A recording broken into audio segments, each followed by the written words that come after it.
Vous savez, je suis tombé sur cette publi de cette page, dont vous voyez le nom bien visible, qui parlait d'un certain Beau de Mayo, qui n'est pas n'importe qui, apparemment c'est le producteur et showrunner de la série X-Men 97.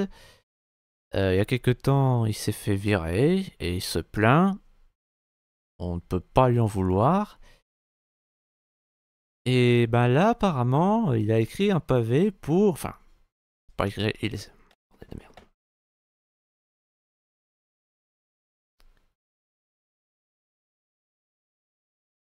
Hier, je suis tombé sur cette publi de cette page de super-héros dont le nom est bien visible, qui parle de Beau de Mayo. Et c'est pas n'importe qui, c'est le showrunner et producteur de la série X-Men 97, que vous avez peut-être vu. Bah, il y a quelque temps, il s'est fait virer, et bah visiblement, il en veut à ceux qui l'ont viré, il a les glandes, et il se plaint. On ne peut pas lui en vouloir. Mais là, il expose sa version des faits. Et bah, c'est ce que nous allons voir. Dans une vidéo d'une trentaine de minutes publiée sur son OnlyFans, le showrunner et producteur Beau de Mayo a accusé Marvel et Disney de conduite préjudiciable et flagrante suite à son licenciement en mars dernier. Alors déjà, première nouvelle, sur OnlyFans, on fait des vidéos coup de gueule de 30 minutes. Parce que bon, je rappelle que la plupart des vidéos sur OnlyFans, c'est du porno. Alors oui, je sais, à la base, c'était pas ça. Ça devait être du financement participatif, comme Kickstarter. Mais voilà, le porno a pris le dessus. Donc c'est étonnant de voir autre chose.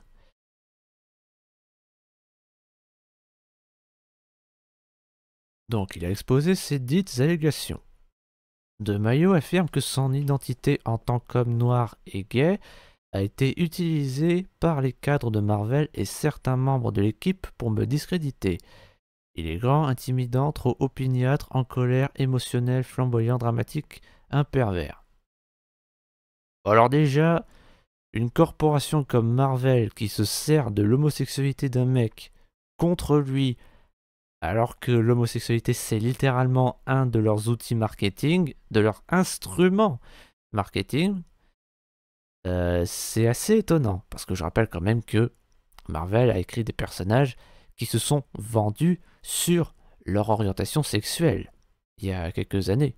Même le chef otaku, il a dit que les comics comme ça, qui mettaient en scène ces personnages, c'était de la merde, c'était nul à chier, mais c'est pas le sujet.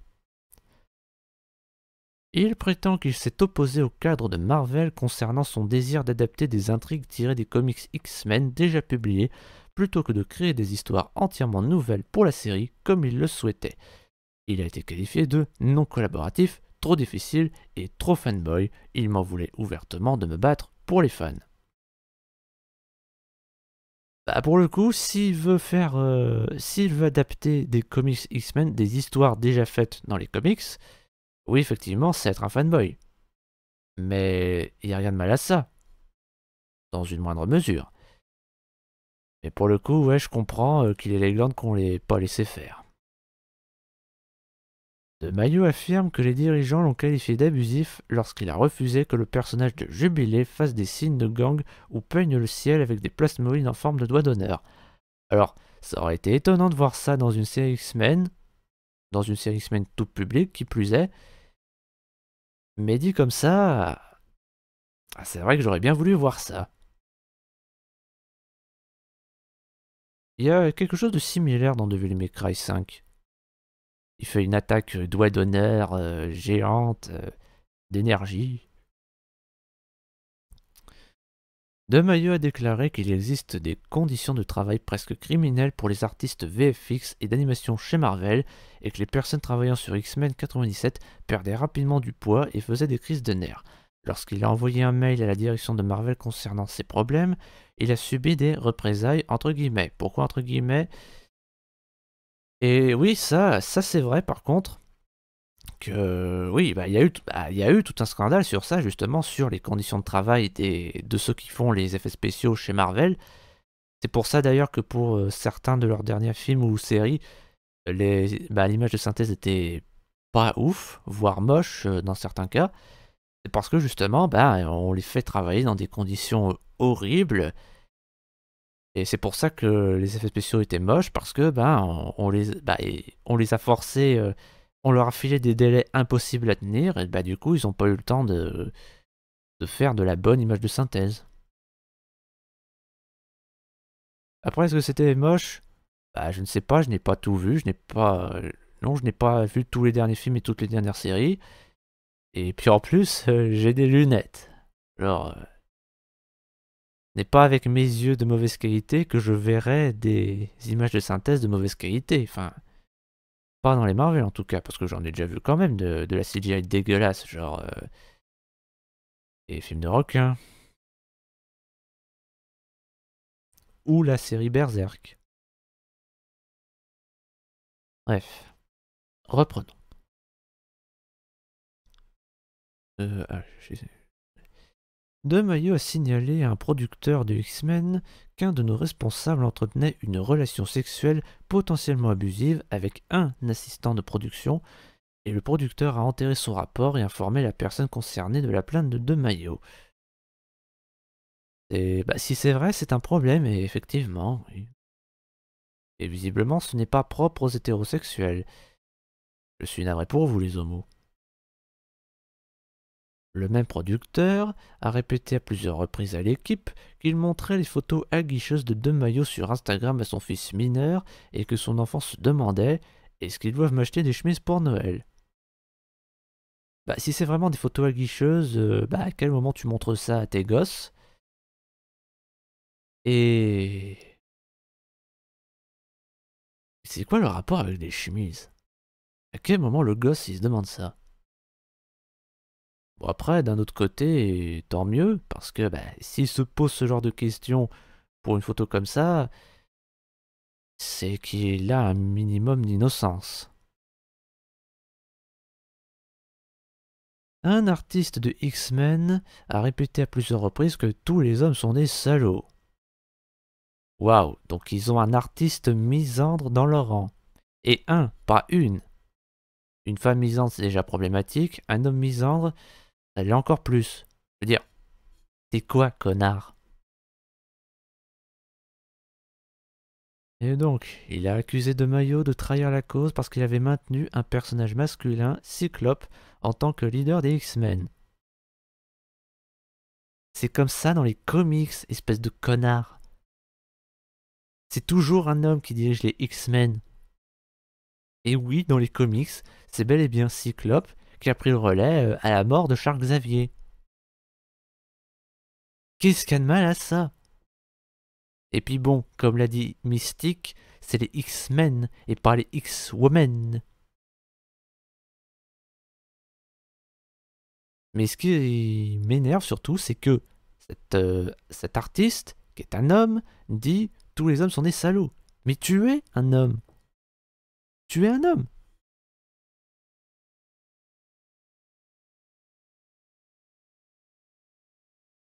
Reprenons. Une artiste principale de la série a dit à DeMaio lors d'un barbecue de l'entreprise en 2021 que son mari pensait que DeMaio devait avoir beaucoup de relations sexuelles en se basant sur son apparence. Bah, c'est vrai que c'est pas très sympa de dire ça.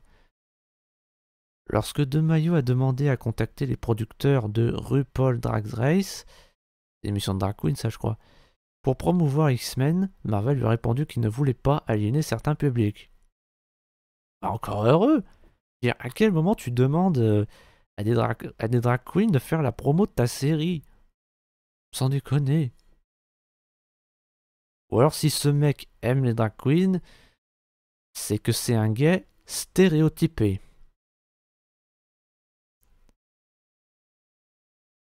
Le département des relations publiques de Marvel a listé l'homosexualité comme un sujet sensible à éviter, au même titre que les fusillades dans les écoles, le conflit de Gaza et l'avortement. Alors, les fusillades dans les écoles, Gaza et l'avortement, peux comprendre.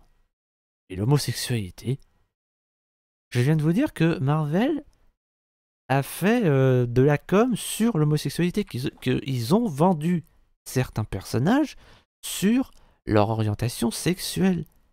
Alors à quel moment l'homosexualité, c'est quelque chose dont il faut pas parler? À quel moment tu fais de ça un sujet qu'il faut éviter quand tu te fais du fric sur ça? Parce que je rappelle quand même que Les Éternels, le film Les Éternels, s'est vendu sur un personnage gay. Il y avait beaucoup d'articles qui disaient ah ouais, Les Éternels, c'est le premier film du MCU qui met en scène un super-héros gay.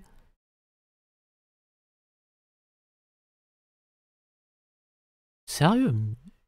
Mais ces gens se contredisent eux-mêmes en fait.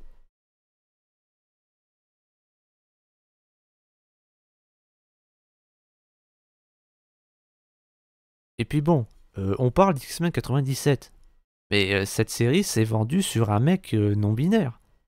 C'est Morph, c'est ça? Ouais. C'est un mec. Bah en gros, c'est mystique, mais en mec. Quoi. C'est parce que il peut se transformer. Et bah Marvel, ils ont dit ah, bah lui là, il est non-binaire. Voilà. C'est un personnage non-binaire.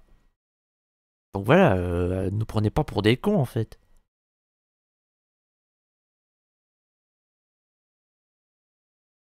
Après, les dirigeants de Marvel ont plaisanté devant De Maio en disant qu'ils avaient engagé un jeune Wesley Snipes pour écrire sur Blade.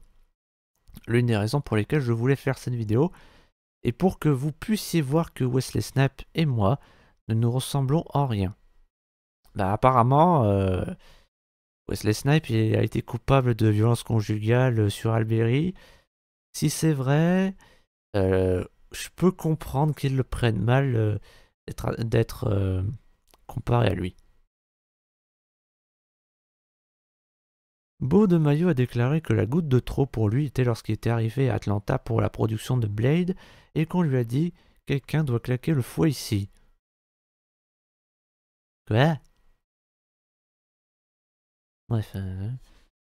En septembre 2022, il aurait exprimé ses préoccupations par rapport à ceci à la direction de Marvel, mais en retour, j'ai été retiré du projet alors que je déménageais à Atlanta pour la production et mon rôle sur la saison 2 de X-Men 97 a été agressivement marginalisé. Ah, c'est pas cool.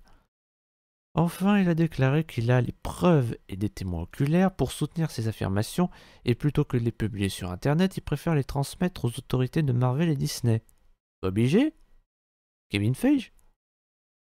Bah, il devrait prier dans ce cas. Parce que Bobby G, lui, c'est vraiment un salaud.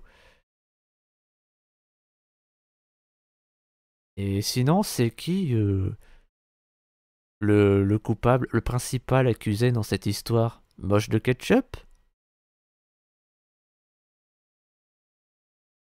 C'était trop tentant, vraiment. Afin que ceux qui en sont responsables puissent bénéficier de ce que je n'ai pas eu, une enquête complète et équitable, loin des regards du public, je fais simplement ce qu'il faut et c'est l'occasion pour Marvel de faire de même. Donc c'est lui, Beau de Mayo.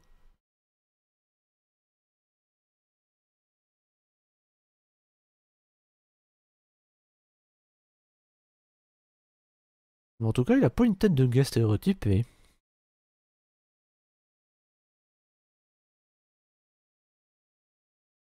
Euh, franchement, je sais pas trop quoi dire. Parce que bon, je l'ai même pas regardé cette série. Bon après, vous savez, moi, cette série en fait c'est la suite de la série X-Men des années 90 et bah moi je l'ai pas connue celle-là, non. Moi la seule série X-Men que j'ai connue c'était X-Men Evolution, celle des années 2000 avec un doublage belge et où Wolverine avait un costume orange.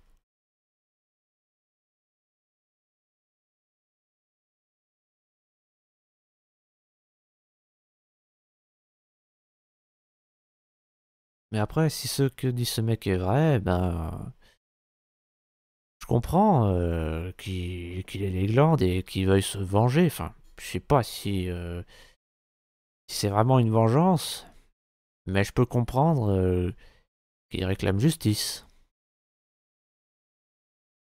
Après, c'est pas la première fois que Marvel fait de la merde ces dernières années. Et pas qu'au cinéma. Ou à la télé.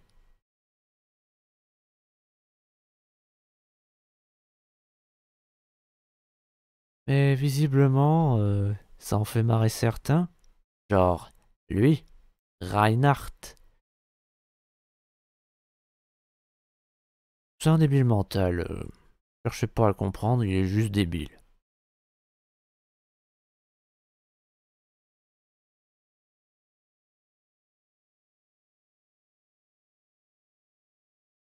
Quoi qu'il en soit, dites-moi ce que vous en pensez dans les commentaires, pas vous les woke, parce que je sais très bien ce que vous en pensez, donc allez vous faire foutre. N'hésitez pas à liker et à vous abonner si c'est pas déjà fait, même si je sais que vous le ferez pas. C'était John McMahon, tchuss.